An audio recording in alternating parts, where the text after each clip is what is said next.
ಅಧಿಕಾರಕ್ಕೆ ಬರಲಿಕ್ಕೆ ಸಹಕಾರಿಯಾಗುತ್ತೆ.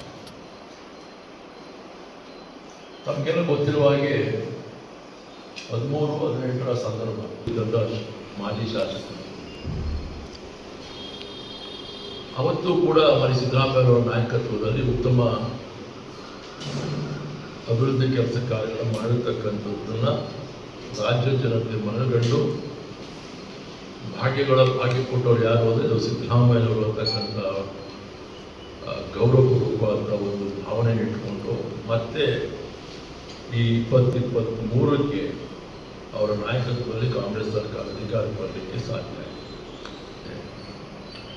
ಹಂತವಾಗಿ 5 ಗ್ಯಾರಂಟಿಗಳು ಕೂಡ ಜಾರಿ ಮಾಡಿ ಇವತ್ತು ಇಡೀ ರಾಜ್ಯ ಅಲ್ಲ, ಇಡೀ ದೇಶ ಇವತ್ತು ಅವರು ಜಾರಿ ಮಾಡತಕ್ಕಂಥ ಪ್ರಣಾಳಿಕೆಯನ್ನು ಅವರವರ ಪಕ್ಷದ ಪ್ರಣಾಳಿಕೆಗಳು ಕೂಡ ಕೆಲವನ್ನ ಆಯ್ಕೆ ಮಾಡಿಕೊಂಡು ಚುನಾವಣೆಗೆ ಎದುರಿಸತಕ್ಕಂಥದ್ದು ನಾವು ಕಾಣ್ತೇವೆ.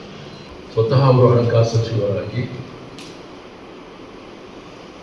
ಈ ಒಂದು ಸಂಪನ್ಮೂಲವನ್ನು ರಾಜ್ಯದ ಬೊಕ್ಕಸಿಗೆ ಗುಡೀಕರಿಸಿಕೊಂಡು ಇವತ್ತೇನು ಈ ಒಂದು ಪ್ರಣಾಳಿಕೆಯ ಗ್ಯಾರಂಟಿ ಯೋಜನೆಗಳಿಗೆ ಸುಮಾರು ಪ್ರಥಮದಲ್ಲಿ 56,000 ಕೋಟಿ ರೂಪಾಯಿಗಳನ್ನ ಕಾಯ್ದಿರಿಸಿಕೊಂಡು ಇದನ್ನು ಅನುಷ್ಠಾನಗೊಳಿಸತಕ್ಕಂಥದ್ದು.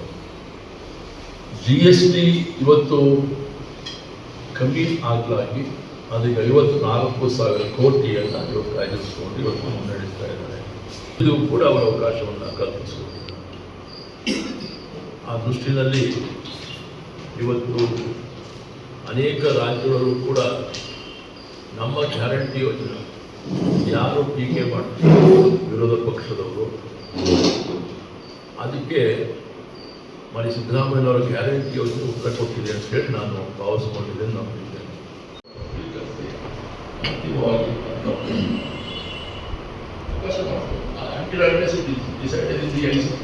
ಕಮಿಟಿ ನೀರಾವರಿ ಸಲಹಾ ಸಮಿತಿ ಸಭೆ ನಿರ್ಣಯ ಅಧಿಕಾರಿಗಳು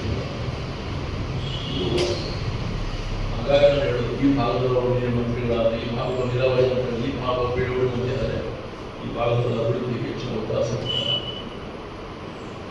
ಅಲ್ವಾ? ಆಮೇಲೆ ಕಮ್ಮಿ ಸರ್. ಹಾಗಾಗಿ ಇವತ್ತು ಇಂತಹ ಒಂದು ನಾವಿರುವಂಥ ವಿಚಾರ ಅಲ್ವೇ. ಈಗ ಹಾಗೆ ಬೇರೆ ಬೇರೆ ಡಿಬೇಟ್ ಆಗ್ತದೆ ಸಬ್ಜೆಕ್ಟ್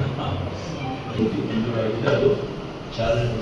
ನಾನು ಕೂಡ ಒಂದು ಬೃಹತ್ ಸಭೆ ಮಾಡಬೇಕು ಅಂತ ಅದಕ್ಕಿಂತ ನಾನು ಕಳಿಸ್ತೀನಿ.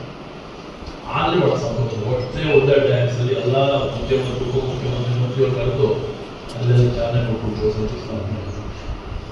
ಆ ಥರ ಮಾಡಬೇಕು ಇದೆ. ಅದು ಈ ಥರ ಬೆಂಗಳೂರು ಡೆಲ್ಲಿ ಓಡಾಡ್ತಾ ಇದ್ದರೆ ಅದು ಇನ್ನೊಂದು ಹೋಗ್ತದೆ.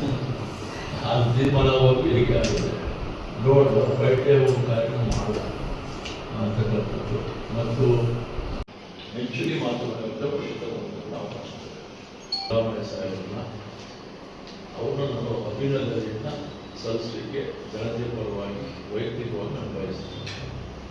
ಅದೇ ರೀತಿ ಅವರ ಆಡಳಿತದಲ್ಲಿ ಉಪಮುಖ್ಯಮಂತ್ರಿಗಳು ಆ ನಿಟ್ಟಿನಲ್ಲಿ ಈಗಾಗಲೇ ಅವರು ಯಾರ್ಯಾರು ಬಹಳ ಜವಾಬ್ದಾರವಾಗಿ ಮಂತ್ರಿಗಳು ಅವ್ರ ಇಲಾಖೆಯನ್ನು ಅಭಿವೃದ್ಧಿಪಡಿಸ್ಕೊಂಡು ಅವ್ರ ಇಲಾಖೆ ಮುಖ ಅನೇಕ ಯೋಜನೆಗಳನ್ನ ಸಾಮಾನ್ಯ ಜನರಿಗೆ ಕಲ್ಪಿಸುವಂಥ ರೀತಿ ಮುಂದಾಗಿದ್ದಾರೋ ಅವರು ಕೂಡ ಆ ಒಂದು ಅಭಿನಂದನೆಗೆ ಭಾಜನರಾಗ್ತಾರೆ.